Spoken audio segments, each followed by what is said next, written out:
Hello, c'est Anto, bienvenue dans cette nouvelle vidéo. Aujourd'hui, nouvelle interview avec un entrepreneur très inspirant. J'ai nommé Arthur. Je le reçois donc sur ma chaîne et il va nous raconter un petit peu son parcours et nous montrer comment démarrer un business qui rapporte avec entre autres Amazon. Bref, je ne vous en dis pas plus. Vous allez découvrir ça au cours de cette interview. Tout ce que je peux vous dire, c'est que cette interview va vraiment vous apporter de la valeur. Donc, restez bien jusqu'au bout. Ce que je vais faire maintenant, c'est directement lui laisser la parole. Hello Arthur, ravi de t'accueillir sur ma chaîne. Peux-tu te présenter du coup en quelques mots pour ceux qui ne te connaîtraient pas sur la chaîne? Salut Anto, déjà merci de m'accueillir sur ta chaîne. Bonjour à tous tes abonnés là qui nous regardent. Ouais. J'espère que, comme tu l'as dit, on va pouvoir leur apporter de la valeur durant cette interview, qu'ils vont pouvoir apprendre des choses. Mais oui. Donc, comme tu l'as dit, moi je m'appelle Arthur, je suis entrepreneur sur le web depuis 2018. Donc là, ça fait à peu près 4 ans. Je suis spécialisé en fait dans le e-commerce. Je fais principalement du dropshipping, même si on va le voir par la suite. Aujourd'hui, j'ai un petit peu délaissé cette activité et je Ouais. fais donc aussi aujourd'hui de la vente sur Amazon, donc ce qu'on appelle le business model de Amazon FBA, qu'on va pouvoir aussi, j'imagine, un petit peu développer par la suite. Ok, super intéressant. Bah ouais, on va faire ça. Mais du coup, moi, j'ai une petite question que j'aime bien faire en introduction. Est-ce que tu vis en France ou ailleurs? Alors non, moi je suis donc expatrié en Thaïlande, à Bangkok plus précisément, depuis ça fait à peu près 3 ans. Ouais. J'avais commencé un petit peu à voyager lorsque j'avais débuté mon aventure entrepreneuriale en 2018, étant donné que à l'époque, vu que je bossais, et je bosse toujours en ligne, je peux un petit peu me déplacer, voyager. Aujourd'hui, je suis plus installé à long terme à Bangkok. À l'époque, j'avais voyagé, j'étais parti au tout début donc à Chiang Mai en Thaïlande, Super. espèce de qui est assez connu dans le monde du business en ligne parce qu'il y a beaucoup de nomades digitaux, d'entrepreneurs en ligne qui font tout type de business, qui font de l'affiliation, du freelance, du code, etc., qui sont là-bas. Mhm. Donc moi, j'étais resté. C'était la toute première fois que je voyageais tout seul. Je suis parti tout seul avec mon sac à dos. J'étais resté pendant 2 mois à peu près à Chiang Mai. Ma toute première fois en Asie aussi, ça m'avait beaucoup plu. Après, j'avais un petit peu bougé. J'étais aussi allé au Vietnam, donc j'avais passé 2 mois à Ho Chi Minh également. J'ai fait Ouais. aussi Bali, donc en Indonésie, Bali, qui est pareil comme le Vietnam, comme la Thaïlande, un gros hub de nomades digitaux, d'entrepreneurs en ligne, ce qui m'a permis de rencontrer beaucoup d'entrepreneurs en ligne. Et après, donc c'était début 2019, ouais, c'est ça. J'ai commencé à m'installer à plus long terme à Bangkok. Et Mhm. puis après, vu que le Covid est arrivé, etc., c'était plus compliqué de voyager. Donc, dans tous les cas, j'étais obligé de rester en Thaïlande. Mais là, aujourd'hui, je suis installé, je reste en Thaïlande, même si parfois je fais des petits voyages, des petits week-ends, 2, 3 semaines un peu ailleurs en Asie. Je reste principalement maintenant aujourd'hui à Bangkok, ouais. Ok, super, hein. Franchement, c'est pas mal du tout. T'as plutôt bien voyagé, on va dire. Mais toi, comment t'en es arrivé à vouloir vivre en Thaïlande? Enfin, pourquoi avoir choisi la Thaïlande? En fait, au tout début, j'écoutais pas mal. En fait, pour te refaire l'histoire, en fait, au tout début, j'avais commencé donc par le dropshipping pendant mes études. Ouais. Donc au début, ça marchait un petit peu. Je faisais pas des 1000 et des cents, mais j'arrivais à générer entre 1000 et 2000 euros par mois en faisant du dropshipping et en faisant un petit peu sur le côté de la vente de services, la prestation sur 5euros.com. Ouais. Et à cette époque, j'écoutais beaucoup de podcasts de nomades digitaux, je regardais beaucoup de vidéos YouTube. Et moi, j'avais pas forcément, à part ma famille, tu vois, j'avais pas de d'attache en France où je devais rester en France. Donc, je me suis dit, pourquoi pas tenter ce mode de vie. Et comme je t'ai dit au début, Chiang Mai, c'est vraiment la grosse destination où tout le monde va parce que c'est pas cher, il y a du bon internet, il y a plein d'espaces de coworking, il y a plein de cafés. Et donc, au début, j'étais pas parti pour spécialement m'expatrier, j'étais juste parti pour voyager un petit peu, découvrir. Et dès que j'ai atterri en fait à Chiang Mai, en fait, ça m'a tout de suite plu. J'ai rencontré plein d'entrepreneurs inspirant. Il y a une grosse communauté et c'est ce qui fait par la suite vraiment que je suis resté en Thaïlande. Mais au départ, c'était pas, je me suis pas dit la première fois que je suis parti en Thaïlande, ok, je vais m'installer en Thaïlande et puis je vais y rester toute ma vie. Je me suis juste dit, bon, bah, j'ai mon ordinateur, je peux générer de l'argent en ligne, je vais voyager, découvrir différents pays, le Vietnam, l'Asie du Mhm. Sud-Est en général. Ça aurait pu être l'Amérique du Sud, ça aurait pu être l'Europe de l'Est, mais là, aujourd'hui, où je me sens bien, où je suis vraiment bien, c'est la Thaïlande. Pour toutes les raisons que je t'ai énumérées, il y a un bon climat, les gens sont gentils, il y a tout ce que tu veux, il y a des grosses communautés d'entrepreneurs, la bonne nourriture, le coût de la vie est pas cher, je crois que je l'ai déjà dit, mais donc vraiment, moi, pour l'instant, ça coche toutes les cases du pays où je souhaite rester. Ouais, je comprends, mais c'est vrai que moi, il y a un moment donné, j'en avais entendu parler justement dans mes débuts quand je me suis lancé sur Internet, et effectivement, apparemment, c'est vraiment pas mal. Bah écoute, c'est vraiment super. Et au niveau culturel, tout ça, c'est pas trop compliqué. Tu sens pas trop, enfin, déphasé par rapport à la France, non? Bah, au début, un petit peu, en fait. Parce que tu connais pas quoi. Il y a plein de choses qui sont totalement différentes de la France. Par exemple, en Thaïlande, il y a très peu de gens qui vont faire les courses et qui vont cuisiner chez eux parce que ça coûte pas cher d'aller manger soit dans la rue, soit dans des petits restos, etc. Donc, au début, quand tu débarques et que tu te rends, tu t'es un petit peu paumé, quoi. Tu te dis, mince, comment je vais faire pour me nourrir, tout simplement. Et puis, tu te rends compte qu'en final, tout est assez simple. Et puis, les gens sont quand même assez accueillants en Thaïlande. Donc, il n'y a pas forcément de problème de gens qui soient un petit peu hostiles ou quoi. Il y a aussi beaucoup d'expatriés, d'étrangers, surtout à Bangkok. Donc, c'est quand même assez. Il y a quand même beaucoup d'infrastructures pour les étrangers. Il y a plein de restaurants français, par Mhm. exemple. Enfin, t'es pas perdu, quoi. Il y a plein de. C'est assez occidentalisé entre guillemets, quoi. Il y a plus que les infrastructures pour les touristes, etc. sont là. Ça permet de pas trop être paumé. Et puis là, moi, comme ça fait 3 ans que je suis ici, maintenant, je commence un petit peu à connaître les rouages. Au début, j'ai rencontré pas mal d'entrepreneurs français qui étaient là-bas, qui m'ont expliqué un petit peu. C'est assez facile de rencontrer des gens là-bas parce qu'au final, eux, c'est la même chose. Ils sont un petit peu perdus entre guillemets en Thaïlande. Ils ont envie de rencontrer des Français comme moi qui débarquent. Eh oui. Donc c'est pas compliqué sur des groupes Facebook de nomades digitaux, de dropshipping, d'e-commerce, de laisser un petit message. T'es sûr que forcément tu vas rencontrer des gens ou même dans les espaces de coworking quoi. Ok. Donc du coup, bah moi j'allais te poser la question, qu'est-ce qui t'a donné envie de quitter la France? Mais bon, j'ai compris de toute façon que tu l'as dit, t'avais pas trop d'attaches, donc c'est peut-être pour ça. Du coup, t'avais l'envie de voyager, je suppose c'est pour ça. Et puis tu t'es dit, allez, pourquoi pas quoi.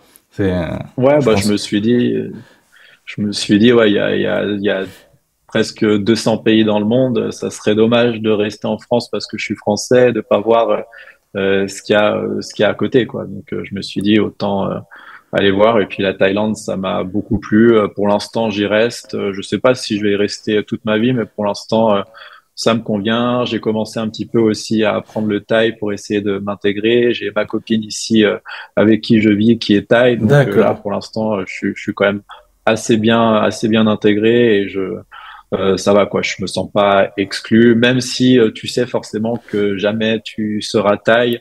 Enfin, tu vois, ça se voit même sur ton visage. Les gens ils Bien voient sûr. que tu es un étranger, mais tu seras jamais considéré comme un taille. Mais bon, c'est pas grave, ça fait partie du jeu. Ça a ses inconvénients et ça a ses avantages aussi. C'est ça, ok. Bah écoute, super. Moi, ce que je te propose, c'est que du coup, là, on enchaîne un petit peu sur la partie entrepreneuriale. Ok, donc, toi, du coup, comment t'en es venu en fait à venir dans l'entrepreneuriat? Est-ce que t'as toujours voulu faire ça? Est-ce que t'as fait autre chose auparavant? Voilà, nous raconter un petit peu tes débuts bah, dans le monde du business. Voilà, si tu peux nous en dire un petit peu plus. Ouais, bien sûr. En fait, moi, au début, en fait, j'ai fait des assez longues études. J'ai fait une école d'ingénieur que j'ai complétée avec un double diplôme en école de commerce aux États-Unis. Donc, j'ai fait 5 ans d'école d'ingé plus un an, enfin 2 ans de prépa, 3 ans d'école d'ingé plus un an d'école de commerce aux États-Unis. Et au début, enfin, je me prédestinais pas du tout à être entrepreneur. Ça me paraissait tellement compliqué, loin de moi. Je me disais, il y a que vraiment quelques personnes qui réussissent et c'est impossible quoi, de réussir à ça. Donc je me destinais juste à être cadre, ingénieur avec un bon salaire et puis à progresser comme ça, salarié dans une entreprise. Et lorsque j'étais aux États-Unis, donc vers la fin de mes études, vraiment quelques mois avant la fin de mes études, je suis tombé sur une vidéo au hasard qui parlait d'e-commerce, de dropshipping. Et puis tout de suite, ça m'a accroché. En fait, je me suis dit tiens, c'est intéressant. J'avais beaucoup de temps libre avec mes études parce que j'avais très peu de cours et la plupart du temps libre était réservé en fait à faire des devoirs, à travailler avec ses collègues. Mais moi, j'avais quand même des facilités et c'était pas très dur l'école que je faisais, donc j'arrivais à me dégager pas mal de temps libre. Et donc je me suis dit ok, je vais me lancer là-dedans. J'ai commencé donc à faire du dropshipping pendant que j'étais toujours étudiant. Ouais. Au début, c'était un petit peu compliqué. Je gagnais pas forcément beaucoup d'argent, j'en perdais pas non plus. J'étais un petit peu break-even. J'ai commencé aussi à faire un petit peu de la prestation de service donc sur 5euros.com qui a changé de nom maintenant, qui s'appelle Comeup, je crois. Ouais, c'est ça. Donc ouais, voilà, ouais, pour proposer en fait mes services qui étaient liés au dropshipping. Donc je faisais de la création de sites, de la gestion de publicité et tout cet argent que je générais avec le freelance, la création, enfin les services. Derrière, je l'injectais moi derrière dans mon business de dropshipping. Et puis lorsque j'ai terminé mes études, j'ai passé 2, 3 mois en France et après je suis parti tout de suite à Chiang Mai. Et lorsque je suis arrivé là-bas, j'ai pu me focus à fond sur mon business de drop et c'est vraiment là que ça a commencé à exploser et que donc je me suis lancé à fond là-dessus et que je me suis dit ok, je vais me lancer vraiment à 100% à temps plein en tant qu'entrepreneur. À l'époque, je me rappelle, Mhm. j'étais encore en train de chercher des stages de fin d'études, etc. Et au final, j'ai laissé tomber et je me suis vraiment lancé en tant qu'entrepreneur. Mais c'est vraiment arrivé très vite. C'est vraiment arrivé juste à la fin de mes études. J'ai terminé mes études. Contrairement, je sais qu'il y a beaucoup d'entrepreneurs qui justement font ça pendant leurs études, qui arrêtent leurs études, par exemple, ou qui découvrent ça un peu plus tard. Moi, c'est vraiment arrivé sur le tard et ça a changé vraiment du tout au tout, quoi. Ah, super, super. Et alors, du coup, là, tu nous as parlé de dropshipping, mais tout à l'heure, tu as parlé un petit peu de Amazon FBA. Euh, En fait, pourquoi avoir transitionné, si tu veux, du dropshipping vers Amazon FBA? En fait, si tu veux, Amazon FBA, c'est un business, donc c'est expédié par Amazon, donc c'est vendre ses produits sur Amazon. C'est un business qui demande un petit peu plus de capital au début parce que contrairement au dropshipping où tu n'as pas de stock, là, tu vas devoir acheter un stock, donc tu dois devoir investir 1000, 2000, 3000 euros, ça peut même coûter 5000, 10 000 euros Mhm. selon le stock que tu investis. Donc, au début, moi, pour faire un petit peu d'argent, j'ai commencé avec le dropshipping parce que ça, même si ça demande un investissement quand même initial, surtout aujourd'hui, à l'époque, c'était quand même plus facile qu'aujourd'hui et c'était possible avec quelques centaines d'euros de commencer à générer des profits et puis à les réinjecter dans le business et à continuer ce business. Et ce qui s'est passé en fait, c'est que donc fin 2019 à peu près, ça faisait à peu près donc 1 an et demi que je faisais du dropshipping, Ouais. 1 an et demi, 2 ans. Je me suis dit bon, le dropshipping c'est bien, mais c'est quand même il y a beaucoup de blocages, il y a beaucoup de problèmes d'arnaques, Ouais, c'est de ça. clients qui sont mécontents, de délais de livraison. Donc c'est quand même un business un petit peu crade entre guillemets.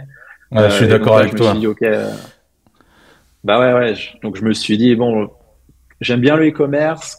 Quel autre moyen je pourrais trouver de faire quelque chose un petit peu plus sérieux, un petit peu plus carré?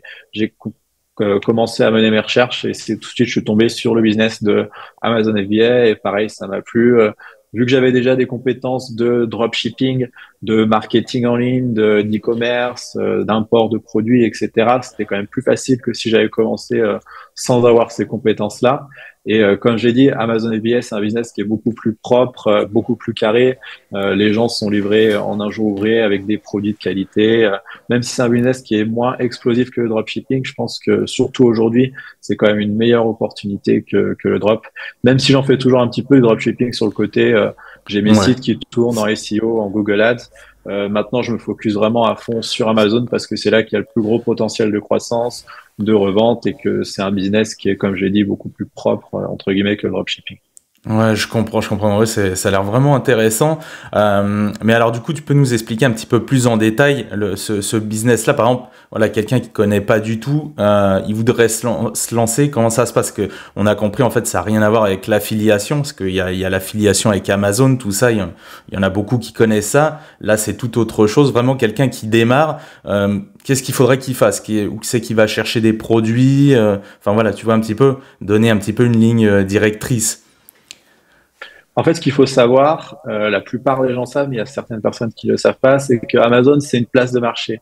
Donc, ça veut dire que lorsque tu vas acheter, par exemple, je sais pas, un tuyau d'arrosage sur Amazon, ça va être vendu par un vendeur externe, donc qui a sa marque de tuyau d'arrosage et qui va soit expédier directement lui le produit depuis chez lui, soit ce qu'on appelle D'accord. Amazon FBA, il va stocker le produit dans les entrepôts d'Amazon et ensuite c'est Amazon qui va s'occuper de toute la logistique. Donc ils vont s'occuper du stockage, ils vont s'occuper d'expédier le produit au client, ils vont s'occuper des retours éventuellement s'il y en a, des remboursements, du service client.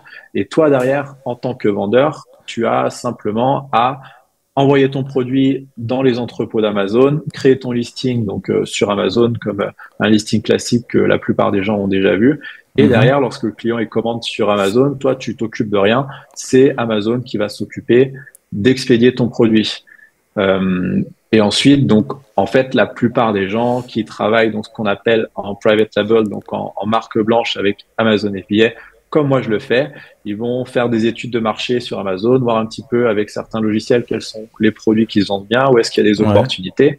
Derrière, tu vas contacter un fournisseur, par exemple sur Alibaba, qui est un site de fournisseurs qui sont principalement des fournisseurs chinois. Tu vas trouver le produit. Imaginons que tu veux le vendre ce tuyau d'arrosage, un tuyau d'arrosage rouge, par exemple. Tu vas rechercher sur Alibaba, tu vas dire au fournisseur, négocier un petit avec lui. Je voudrais acheter, je sais pas, 1000 tuyaux d'arrosage. Donc, tu vas obtenir, vu que tu achètes en gros un prix un petit peu plus faible. Et lui, derrière, Mhm. le fournisseur va créer le produit pour toi, mettre, par exemple, ta marque dessus. Tu vas créer ta marque, il va mettre un logo ou alors il va mettre sur le packaging et il va directement envoyer tes produits dans les entrepôts d'Amazon et ensuite ils seront disponibles à la vente sur Amazon et toi, tu vas en fait avoir ton stock qui va être affiché pour ton produit dans l'entrepôt Amazon. Ok, ouais, carrément génial, quoi. Parce qu'en fait, du coup, c'est les produits qu'on achète sur Amazon, c'est pas forcément directement Amazon qui vend, en fait. C'est ça, c'est Amazon FBA. Ça peut être Ouais, ouais. D'accord, ok, ouais, ouais, génial. Ouais, écoute, Ah, super. il faut savoir qu'Amazon, ils ont leur propre marque, ils vendent certains de leurs produits, mais la plupart des produits, ça va être vendu. Si tu achètes, par exemple, un iPhone sur Amazon, c'est Apple directement qui vend en fait grâce à ça. Amazon, eux, ils se rémunèrent simplement en prenant une commission de 15% sur la vente que tu as réalisée. D'accord, ok, bah écoute, super. En tout cas, ça peut peut-être donner envie à certains qui nous écoutent là, qui nous regardent, peut-être de se lancer. Mais du coup, bah, c'est peut-être la question que eux ils vont se poser, que tout le monde se pose. C'est pour se lancer dans Amazon FBA. Est-ce qu'il faut un diplôme? C'est vrai, peut-être. Est-ce qu'il faut se former? Voilà. Qui peut démarrer? Est-ce que tout le monde peut démarrer? Ou ça s'adresse particulièrement à quelqu'un? Euh, Ouais, il faut avoir un petit capital de départ pour pouvoir, premièrement, acheter son stock, mais après, c'est vraiment ouvert à tout le monde à partir du moment où tu as une connexion Internet, un ordinateur et un cerveau, tu peux tout à fait te lancer sur la vente sur Amazon. Il y a beaucoup de formations, d'informations en ligne. Moi-même, j'ai par exemple une chaîne YouTube là-dessus où je donne un petit peu des ouais. conseils, je parle un petit peu d'Amazon et puis j'ai également, si ça intéresse les personnes de ton audience, j'ai une formation gratuite un petit peu rapide où j'explique plus en détail là ce que j'ai expliqué rapidement Ah précédemment. ouais. Peut-être tu pourras mettre un lien dans la description en dessous. Ah bah carrément, on va faire ça, ouais, ouais, ouais, carrément. Ouais, ça Ouais, sera parce que là, dans l'interview, c'est compliqué d'expliquer. Là, c'est vraiment bien une sûr. formation, euh, une formation rapide où je montre mon écran et j'explique vraiment de A à Z pour quelqu'un qui commence de zéro jusqu'à pouvoir commencer à avoir son produit en vente sur Amazon.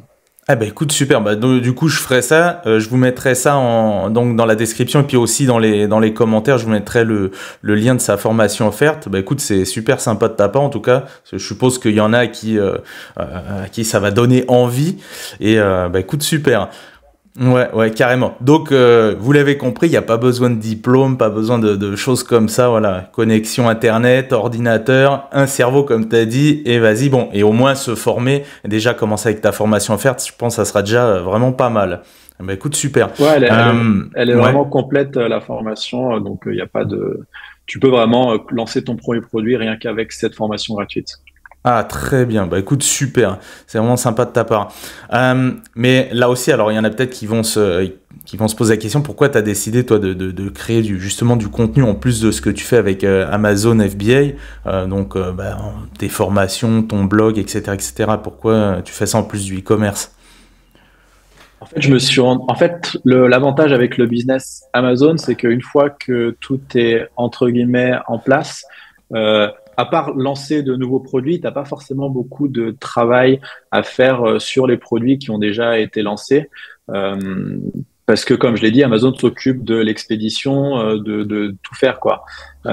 Et donc, moi, je me retrouvais avec quand même beaucoup de temps libre, et je voyais que, il y a beaucoup de gens qui créent, par exemple, comme toi, des chaînes YouTube, du contenu sur Internet pour pouvoir aider les gens. Et moi, c'est quelque chose, j'étais un petit peu dans mon coin avec le business Amazon et le dropshipping. Tu montres pas ton visage, personne sait qui t'es.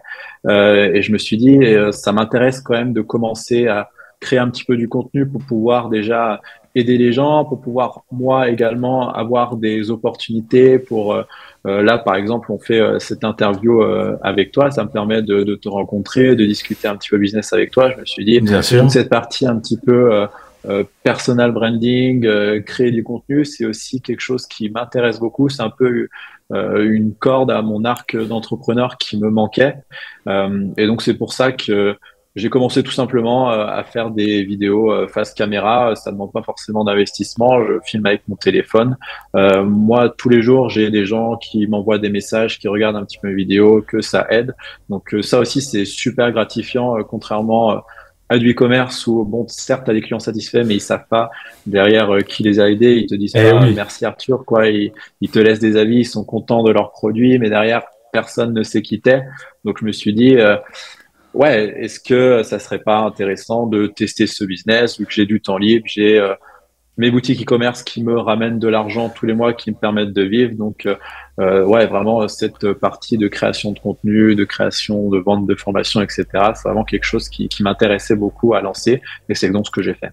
Excellent, ouais, je suis d'accord avec toi là pour ce que tu disais. Moi, c'est vrai qu'au début, j'ai commencé avec le dropshipping et donc je faisais le dropshipping, mais j'ai remarqué pareil, ouais, j'étais bah, dans mon coin et bah, du coup, au bout d'un moment, je me suis dit, ouais, tiens, pourquoi j'en parlerai pas sur YouTube parce que là, on me verrait. C'est vrai que du coup, comme tu dis, on te met des bons avis, tout ça, mais il y a personne, voilà, personne te voit, personne te connaît. Et moi, je trouve que c'est un bon moyen. Après, bah, justement, quand on a commencé comme ça, bah, d'utiliser tout ce qui va être YouTube ou un blog pour partager un petit peu son expertise, ses connaissances, ouais, ça peut être pas mal.